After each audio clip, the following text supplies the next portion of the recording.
دوستو جیسا کہ آپ نے سنا ہوگا کہ اسرائیل میں یہودیوں کی لال بچڑے کی قربانی کی تیاری مکمل کر لی گئی ہے اور وہ مسجد اقصی کو شہید کر کے ہیکل سلیمانی کی تعمیر کے در پہ ہے۔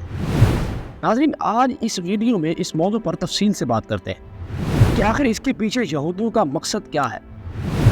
ناظرین یہودیوں نے اپنی مذہبی کتاب تورات کے مطابق لال بچڑوں کی تلاش کے لیے پچھلے چند عرصے سے کئی ملین ڈالرز خرچ کیے تھے، لیکن انہیں کوئی بھی ایسا بچڑا نہیں ملا تھا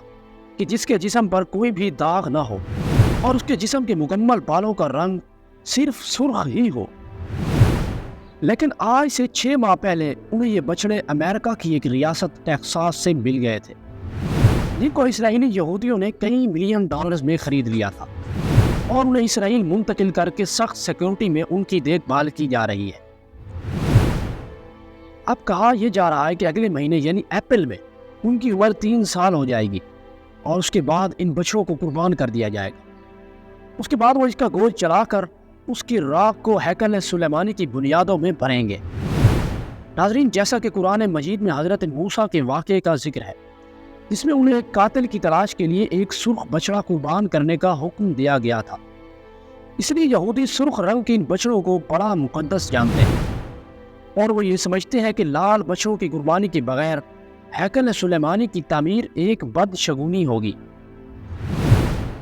ناظرین اب جبکہ انہیں یہ بچڑے مل چکے ہیں، اس لیے اب ان کا مقصد یہ ہے کہ وہ اس سرزمین پر موجود تمام مسلمانوں کو ختم کر دیں تاکہ ان کو اس کام سے روکنے والا کوئی بھی نہ ہو اور وہ مسجد اقصی کو بھی آسانی سے منہدم کر سکیں۔ ناظرین اب جیسا کہ آپ جانتے ہیں کہ گزشتہ کئی ماہ سے اسرائیل مسلمانوں کا قتل عام کر رہے ہیں اور پوری دنیا بے حسی کی چادر اوڑھے سو رہی ہے۔ ناظرین اسرائیل کے ان ظالمانہ حملوں کی وجہ سے کئی لاکھ فلسطینی مسلمان شہید ہو چکے ہیں اور تقریباً 15 لاکھ فلسطینی مصر کے بارڈر پر رفح نامی جگہ پر پناہ گزین ہیں اور مصر بارڈر کھولنے پر بالکل بھی تیار نہیں ہے،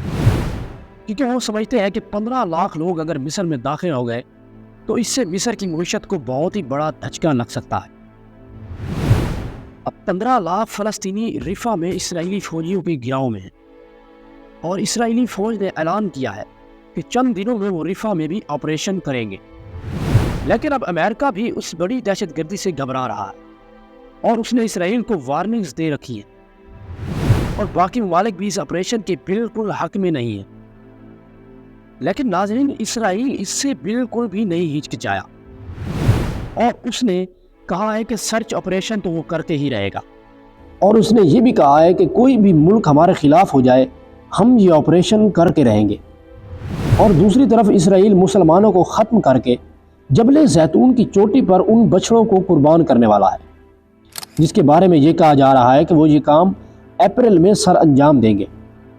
ناظرین اس کے برعکس تمام مسلمان حکمران اس پر بالکل خاموش ہیں اور خاص طور پر عرب ممالک اپنے مفاد کی خاطر اسرائیل کی پشت پر کھڑے ہیں اور یہی قرب قیامت کی سب سے بڑی نشانیوں میں سے ایک ہے۔ ناظرین اگر آج کی ویڈیو آپ کو پسند آئی ہو تو لائک اور شیئر ضرور کر دیں اور کمنٹس میں اپنی رائے کا اظہار ضرور کیا کریں۔